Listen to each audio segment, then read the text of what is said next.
ये कहानी बिहार की राजनीति और सत्ता के गलियारों से जुड़ी है। एक ऐसी कहानी जिसमें वादे थे, उम्मीदें थी और फिर धीरे धीरे सब कुछ एक अदृश्य सौदे में बदल गया। ये कहानी शुरू होती है 2004 से 2009 के बीच। केंद्र की सत्ता में एक ऐसा चेहरा था जिसने खुद को गरीबों का मसीहा बताया, पिछड़ों का हमदर्द बताया। उस समय रेल मंत्रालय की कमान संभालने वाले नेता लालू प्रसाद यादव थे और उनके राजनीतिक मंच आरजेडी का प्रभाव उस दौर में काफी मजबूत हुआ करता था। उन वर्षों के कुछ फैसलों ने न सिर्फ रेलवे की दिशा बदली बल्कि कुछ लोगों की किस्मत भी।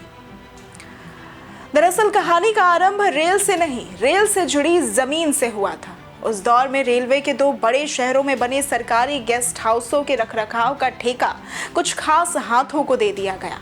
देखने में ये एक सामान्य प्रक्रिया थी, एक तरह का प्रशासनिक निर्णय, लेकिन इसकी परतें समय के साथ खुलती चली गई। जिसके बाद में पता चला कि इन फैसलों की आड़ में राजधानी के पास की जमीनों का भी लेन देन हुआ था, वो भी ऐसे नामों पर जो उस वक्त किसी ने सुने तक नहीं थे। ये सब बड़े चुपचाप हुआ। जमीन बदली, दस्तावेज बदले और कुछ लोगों की हैसियत भी। वक्त बीतता गया, सत्ता बदली, लेकिन सवाल वहीं के वहीं रहे।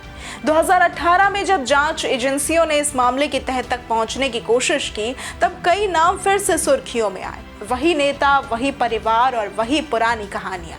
अप्रैल 2018 में अदालत में जो चार्जशीट दाखिल हुई, उसने ये दिखाया कि बिहार की राजनीति में सत्ता और सौदे की लकीर कितनी धुंधली हो चुकी है और इसमें आरजेडी के कई संदर्भ भी सामने आए।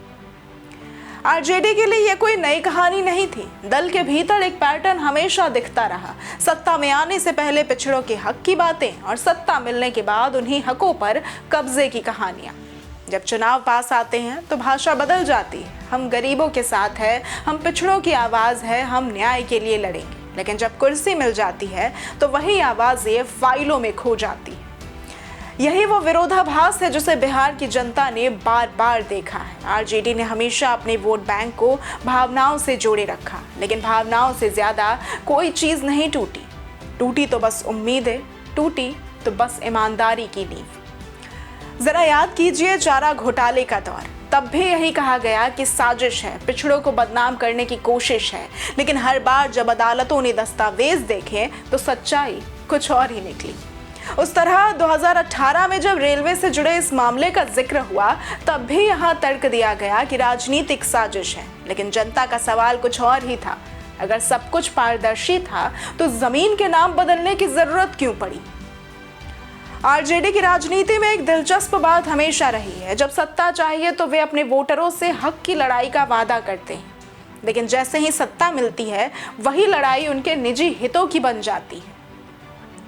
गांव देहात के लोगों के लिए यह फर्क समझना मुश्किल नहीं रहा। वे जानते हैं कि जिसने अपने संघर्ष की कहानी बेचकर सत्ता पाई, उसने बाद में उन्हीं संघर्षों को बाजार में उतार दिया। लालू प्रसाद यादव का परिवार बिहार की राजनीति में हमेशा संघर्ष से समृद्धि का प्रतीक बताया गया, लेकिन ये समृद्धि किसकी कीमत पर आई? ये सवाल आज भी जिंदा है। पटना, रांची और दिल्ली में बने आलिशान बंगले सिर्फ दीवारें नहीं हैं, वे उस व्यवस्था की तस्वीर है जिसमें गरीबी की राजनीति से संपत्ति की विरासत तैयार हुई। वक्त के साथ ये परिवार बिहार की सबसे प्रभावशाली राजनीतिक ताकतों में से एक बना, लेकिन हर मुकाम के पीछे कुछ अनकहे सौदे भी दबे रहे। हालांकि आरजेडी की राजनीति का एक और चेहरा है, भावनाओं की राजनीति। जब बात जनता के बीच की जाती है तो हर भाषण में गरीबों का जिक्र होता है, लेकिन जब फाइलों की दुनिया में झांका जाए तो वही गरीब अक्सर किसी कागज के कोने में सिमटे हुए मिलते हैं। वोट बैंक की राजनीति ने बिहार के विकास को पीछे धकेल दिया। जहां एक ओर युवाओं को रोजगार की जरूरत थी, वहीं दूसरी ओर राजनीति में रिश्तेदारों की एंट्री बढ़ती चली गई। ये परिवारवाद सिर्फ एक दल की समस्या नहीं, बल्कि उस सोच का हिस्सा है जिसने लोकतंत्र को वंश तंत्र बना दिया। आज जब अदालतों से एक एक करके पुराने फैसले बाहर आ रहे हैं, तब ये समझना मुश्किल नहीं कि बिहार की जनता अब पहले जैसी नहीं रही। वह पूछ रही है कि कब तक पिछड़ों के नाम पर सौदेबाजियां चलेंगी, कब तक गरीबों के संघर्ष को टिकट में बदला जाएगा। आरजेडी के पुराने नारों में जो न्याय था वो अब नियोजन और निजीकरण की परिभाषाओं में गुम हो गया है। वो दल जो कभी जनता की आवाज कहलाता था, अब अदालतों के फैसलों में बचाव ढूंढता है। ये कहानी सिर्फ एक परिवार की नहीं बल्कि उस व्यवस्था की है जो अब सवाल झेल रही है। वहीं दूसरी तरफ एनडीए खुद को उस राजनीति से अलग दिखाने की कोशिश में है। उनका कहना है कि वे सिर्फ वादे नहीं करते, काम करते, पारदर्शिता, जवाबदेही और प्रगति के साथ। हालांकि राजनीति में कोई भी पक्ष पूरी तरह निर्दोष नहीं होता, लेकिन फर्क ये है कि अब जनता सुनने से ज्यादा देखने लगी है।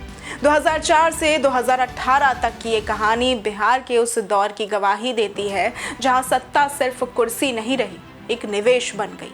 और हर निवेश की तरह इसमें भी रिटर्न तय था। बस फर्क इतना था कि कीमत किसी और ने चुकाई थी। अगर आपको आज की ये वीडियो पसंद आई हो तो इस वीडियो को लाइक करें, ज़्यादा से ज़्यादा शेयर करें और हमारे चैनल को सब्सक्राइब करना ना भूलें। आज के लिए सिर्फ इतना ही। वीडियो में बनी रहने के लिए धन्यवाद।